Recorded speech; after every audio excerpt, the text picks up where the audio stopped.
Ya, halo guys, selamat datang kembali ke channel ini. Di channel ini gue udah pernah membahas ya tentang inner child wound, ya, tentang apa itu inner child wound, tipe-tipenya, dan salah satu cara untuk menyembuhkan inner child wound yaitu reparenting yourself.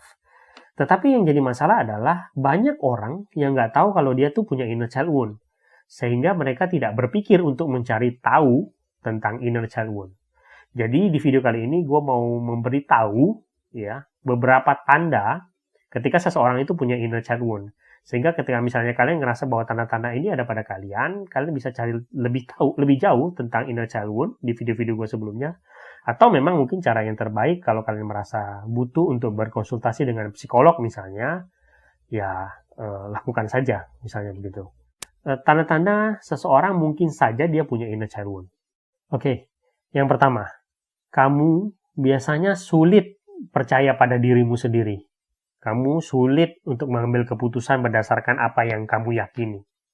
Itu yang pertama. Yang kedua, biasanya kamu sangat butuh pendapat orang lain. Ya, banyak keputusan-keputusan yang kamu tidak yakin pada dirimu sendiri, dan kamu sangat butuh pendapat orang lain atau keputusan dari orang lain untuk mengambil sebuah keputusan.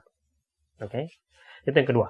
Yang ketiga, kamu ketika seseorang berada di sebuah tempat yang baru, yang keluar dari zona nyamannya, kan kita biasanya merasa ketakutan, ya.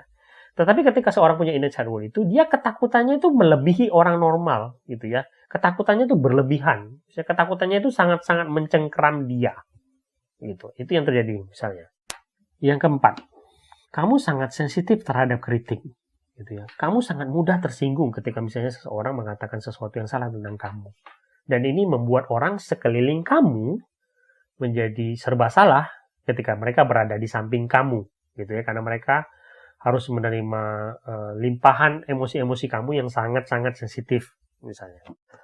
Kamu merasa kamu tuh nggak punya identitas diri, ya, kamu nggak merasa kamu tuh punya sebuah karakter, gitu ya, yang merupakan yang bisa menggambarkan siapa diri kamu, oke? Terus yang berikutnya adalah kamu biasanya sangat sulit memaafkan diri kamu sendiri ketika kamu itu melakukan sebuah kesalahan. Di mana pada akhirnya itu membuat kamu menjadi seorang pribadi yang sangat kaku dan mungkin sangat perfeksionis. Yang berikutnya, kamu tuh punya rasa sangat takut untuk ditinggalkan oleh orang lain. Sehingga banyak kasus di mana kamu bertahan di sebuah hubungan yang sebenarnya hubungan itu toksik, misalnya, hubungan itu sangat merugikan kamu, tetapi karena kamu punya rasa sangat takut untuk ditinggalkan, kamu memilih bertahan di dalam hubungan tersebut. Yang berikutnya, kamu adalah seorang people pleaser. Ya, bagi yang tidak tahu, ya, people pleaser itu adalah orang yang selalu berusaha menyenangkan semua orang. Orang yang menempatkan kepentingan orang lain di atas kepentingan dirinya sendiri. Karena mengapa? Karena dia merasa dirinya itu tidak cukup berharga. Yang berikutnya, kamu sangat suka mengkritik dirimu sendiri. Kamu merasa dirimu nggak pernah berbuat benar. Dan kamu adalah orang pertama yang selalu mengkritik dirimu sendiri.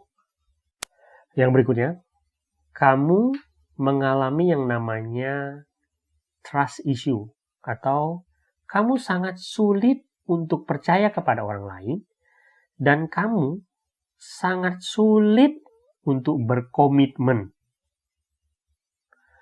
Yang berikutnya, kamu merasa takut untuk disakiti. Yang berikutnya adalah, somehow, kamu tuh selalu mendapati diri kamu itu berkonflik dengan orang. Kamu sendiri nggak tahu gitu kenapa dan bagaimana, tapi kamu melihat bahwa kamu sering sekali berkonflik dengan orang lain. Yang berikutnya adalah, kamu suka merespon sesuatu secara berlebihan.